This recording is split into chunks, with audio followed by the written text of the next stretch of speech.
Greetings, everybody. I just want to come on real quick and talk about the tales from the church.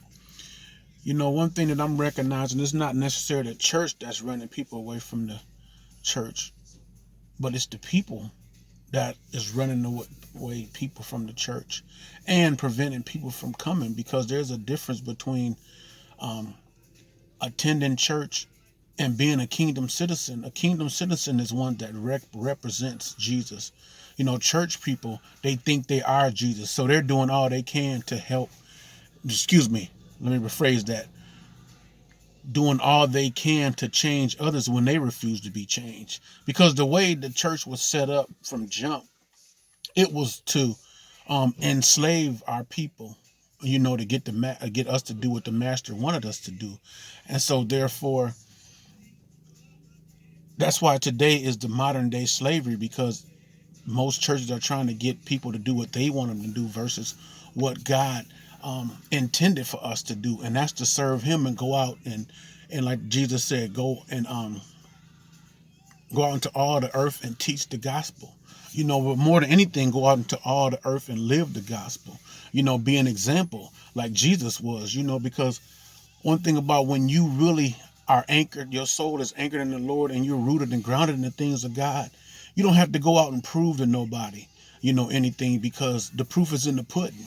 So it's like when you have not been changed, that's when you got to prove to everybody, attempt to prove to other people that you have been changed. Like, there's an old church song, I know I've been changed because the angel of heaven unsigned my name. So therefore, I'm not trying to recruit nobody to church. I'm just out here living my life according and attending to how God intended for me to live it. And so if you see anything in me that makes you want to live the life that God calls you to live, so be it. But if you see anything that's not in me, that's going to cause you not to want to come to church. Because one thing I recognize too, you got people, they want to make an excuse to do what they want to do. Man, that's why I don't go to church, because this and this and that. Well, don't go then. Simple as that. Like I had one brother tell me, man, I don't go to church because people be fake. People fake at the bar and everywhere else. People call in to work all the time. Do that stop you from going to work? No, because that's your money and that's what you want to do. And so it's like I said before, people make excuses for what they don't want to do. So don't go to church if that's not what you want to do. Especially because I wouldn't even bother going to church if I didn't want to change. That's the only reason why I went, because I had the will to change. And so if you don't have the will to change, you're not going to change. You're just going to be like everybody else, just sitting there shouting and dancing and, getting a good feeling. Like the Beach Boys say, I'm getting a good vibration. That's all you're going to get. Then you're going to go home feeling the same way. Because I used to go to church. I ain't going to say what church it was, but, before I got really into church, excuse me, let me rephrase that. Before I got into Christ, I used to go to church, and sit there and wonder which one of my women I'm going to call or who house I'm going to drink at today. But it's like, once I was tired of the way that I was living and no longer wanted to live in the manner that I was living, I sought to no longer desire the things I desired, because they was killing me. You know what I mean? The way I was living was killing me. I wasn't happy, even though I appeared to be happy. And I had the things that, the material things that people would think made them happy. You know what I mean? But it's like when you are real with yourself and real with everybody else, if you're not happy, you're not happy. I don't care what you got or how much money you got. You just not happy. And so the thing about it was, I found somewhere where the word, convicted me of the way that I was living. Because even today, I mean, I'm not saying I don't shout in church, but in that moment where the spirit is high, I bust a move in a minute. You know what I mean? But this just turning on the shout when the music come on and turn it off when the music goes off. No, that's church. And that's what's killing folks today is church. Because church is geared to keep you in that building. Like it's my old pastor just say, you ain't thinking about nobody but your four and no more. And so they have people in church all day, every day, all these meetings that's geared around to keep the people in church, but not go out and help people that need help. That's what it should be all about. That's what kingdom people do. We go out and, we are vigilant and we are sober minded. So therefore we can see somebody in need and hey, how can I help you? I'm not telling you, look, hey, come to church because all your words will be over. No, that's a lie. I know people been in church 40, 50 years.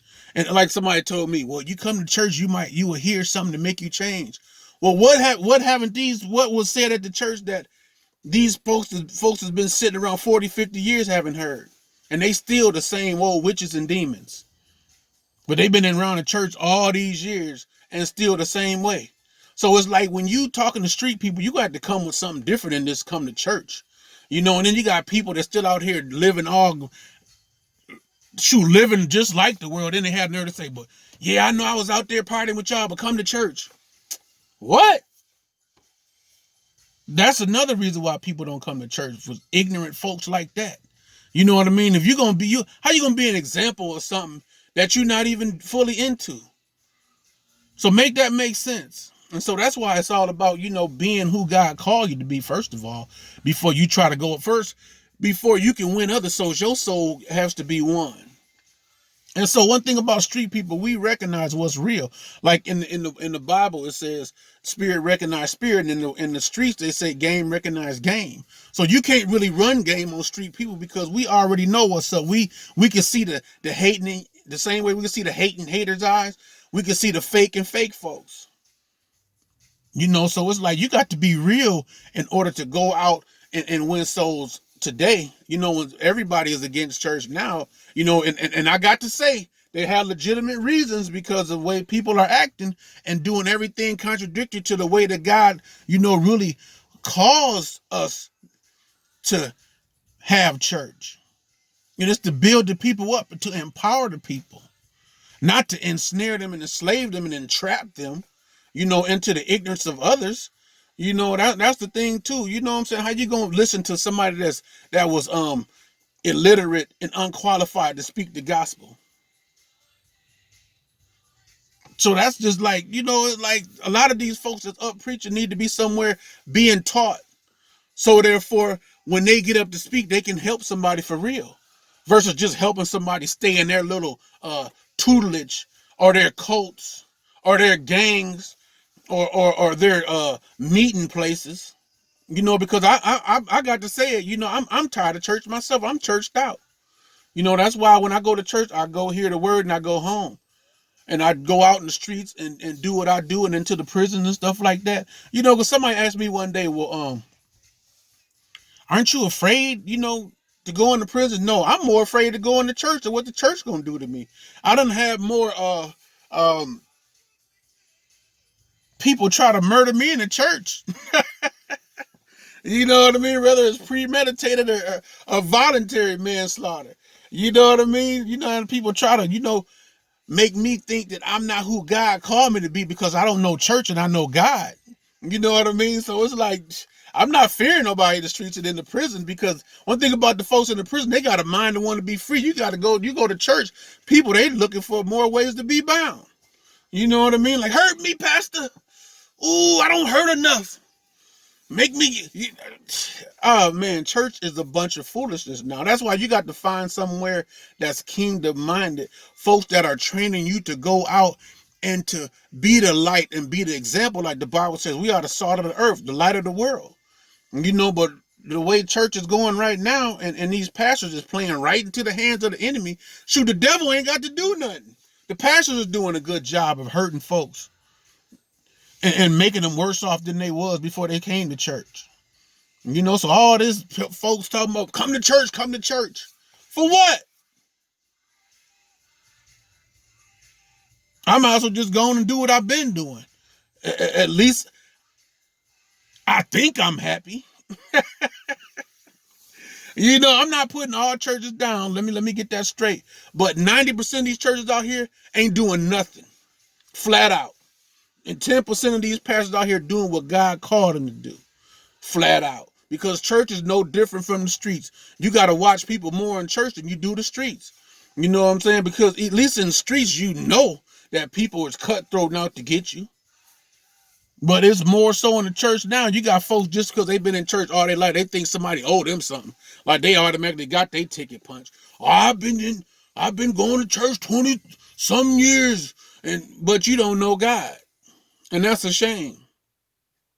And so you need to be somewhere sitting down and up front learning versus trying to put other people down because the way they dress and the way they look coming into church. Because God is not concerned about all that foolishness. All God wants to do is come clean people up. Like the Bible says, when you know to do better, you do better. That's why people come to church to change. And that's what pastors ought to be teaching people, how to do better. Versus just beating them down. Y'all get over, don't sit like that. Don't sit with them. Don't wear this, don't wear that. I can't stand wearing suits. I got a closet full of suits and gaiters, all that stuff. I can't remember the last time I wore a suit. I wear my Adidas sweatsuits and my shell toes to church with my fitted hat. And them old in the way so-called saints. You can't be wearing that. Why not? My heart is pure towards the things of God and God's people. So why can't I wear what I want to wear? I understand, that there's proper attire and improper attire. You know what I mean? But I'm not coming there with no spandex pants and all that stuff. You know what I mean? But if somebody do, hey, God bless them, But me, I'm going to do what God called me to do. And one thing about when you do what God called you to do, you're going to have church folks that do everything they can to murder you. Like I said, I fear people in the church more than I do going into prison and walking through the yard to get to the church to teach, because God is moving mightily in this prison where I go. You know what I mean?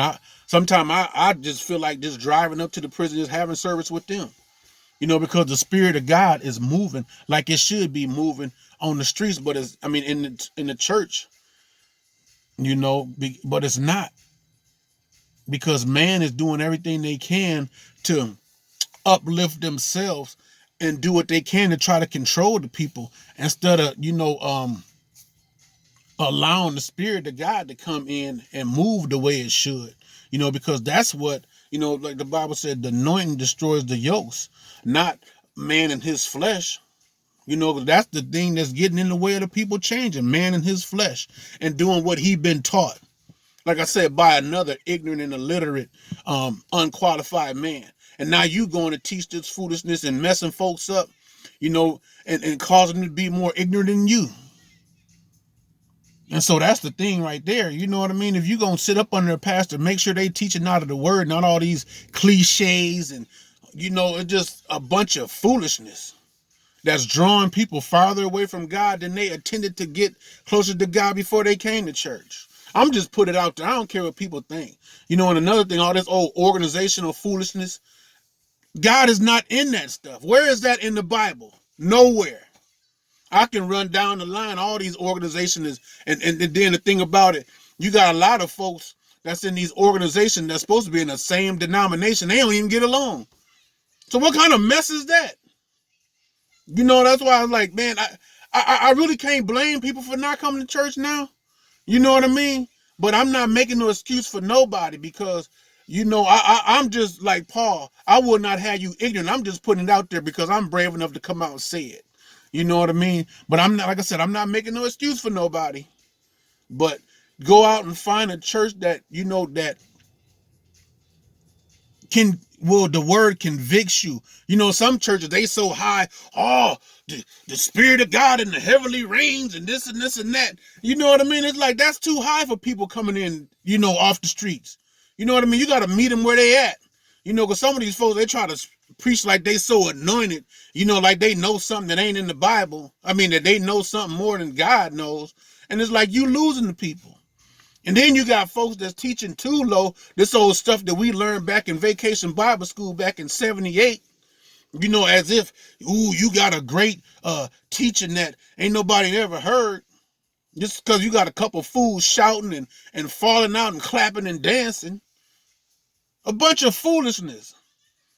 So that's why it's so important to find somebody that can teach you regardless of where you're at, in or out of Christ. And then find somebody that can, and that's another thing too. If you got people over here in your church, this man used to sell dope over here. Why don't he have a ministry to help other people on the streets to no longer sell dope? Because a lot of people wouldn't be selling dope in the streets no more if you had somebody teach them and walk them down the line and show them how they could depend on God and not on themselves and in the streets. Then you got somebody over here that used to be on dope or alcoholics and they've been delivered. They're no longer at it. Why don't they have a ministry to help other people come out the streets and let them know that the one and only true God is what can help them change and no longer be addicted? Not these old 12-step programs. That stuff can't help you. But I ain't saying maybe some people it did. But it wasn't nothing but prayer and the will and the desire to change that caused me to change. And God, you know what I mean? And so that's the thing too, because these pastors, they so stuck on I got to get this word, I got to do this. No, that's why in the Bible, Moses' father-in-law told him, man, you got to get some other people. You can't do all this on your own. Incorporate some other people to help you. And so then these old pastors talking about, oh, y'all killing me. I got to do everything. Don't be saying that because you too ignorant to get somebody to get some help because you scared somebody is more anointed than you and going to take your shine. And it ain't even about your shine because all the glory belongs to God, like the Bible says. Some plant, some water, but God's the one that gives the increase and going to allow the thing to grow. So that's what it's all about. The pastor trying to make everybody think that he the one and only person that could ever do anything. And that's why a lot of these folks only got 7 people over here, 10 over there, and 5 over there. But they too ignorant to come together because everybody want to be the boss when God is the boss. And so, like I said before, that's why I don't blame people for not coming to church. But I'm not giving them an excuse to not get to know God. And so that's the thing, when I came in church, I asked my pastor, how can I get closer to God? Not to him or his wife or his kids. How can I get closer to God? That was my main objective because God was the only one that put in me the mind and the will to change. And so, man, I done got mad. But anyway, I'm just sick of all this church foolishness, all these programs. Then you wonder why your people can't pay tithes. You got them coming to these revivals every other week. And then you taxing them, they ain't got no more money to pay tithes. They gotta live. Y'all quit getting all these big churches that you can't afford and then beating your people down to pay for them. Do what you can do. But, I just want to share that real quick. You know what I mean? The tales of the church. Wake up, people. There's a big difference between doing church and living for God. Like Jesus said, I am the way, the truth, and the light. Not your pastor or no church, but Jesus. So I just want to share that real quick, the tales of the church. Peace.